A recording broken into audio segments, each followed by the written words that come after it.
নদীর ধারে ছোট্ট গ্রামটি যেন দিনের শেষে আরও শান্ত হয়ে ওঠে।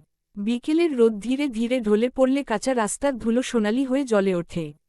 সেই রাস্তায় হেঁটে আসে রফিক চাচা। কাঁধে লাঙলের দাগ পড়া শরীর, মুখে ক্লান্তির ছাপ, তবু চোখে এক ধরনের নিশ্চিন্ত হাসি। আজ ধান খেতে জল ঠিকমতো পৌঁছেছে, তাই মনটাও হালকা। গ্রামের মাঝখানে পুরনো বটগাছের নিচে বসে থাকে কয়েকজন। কেউ পান খায়, কেউ গল্প করে। আজ আলোচনার বিষয় নদের জল।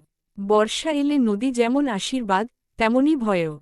তবু সবাই জানে এই নদী ছাড়া গ্রামটা ভাবাই যায় না। নদীর সঙ্গে তাদের শৈশব, উৎসব আর কান্নার স্মৃতি জড়িয়ে আছে। রফিক চাচার বাড়িতে তখন চুলায় ভাত বসেছে। তার মেয়ে লিজা স্কুল থেকে ফিরে বইখাতা গুছিয়ে রেখেছে। পড়াশোনার ফাঁকে সে জানালা দিয়ে বাইরে তাকায়। দূরে ধানক্ষেতের ওপর দিয়ে হালকা বাতাস বয়ে যায়।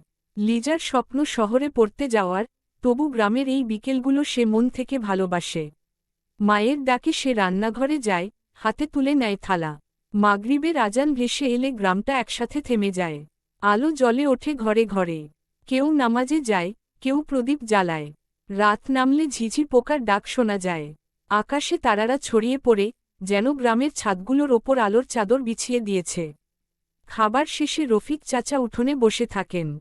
পাশের বাড়ির কাকা এসে বসেন। দুজনের কথা ঘোরে ফসল, সন্তান আর আগামী দিনের আশা নিয়ে। শহরের চাকচিক্য তাদের টানে না। তারা বিশ্বাস করেন এই মাটিই তাদের শক্তি। এখানেই তারা সুখ খুঁজে পান, অল্পে তৃপ্ত থাকতে শেখেন। রাত গভীর হলে গ্রাম আবার নিস্তব্ধ হয়। দূরে নদীর জল বয়ে যায় অবিরাম। সেই শব্দে লিজা ঘুমিয়ে পড়ে। তার স্বপ্নে ভেসে আসে ধানক্ষেত, বটগাছ আর নদীর নীল জল। গ্রামের গল্প এভাবেই প্রতিদিন নতুন করে লেখা হয়, নীরবে, সহজে, মাটির গন্ধে ভরে।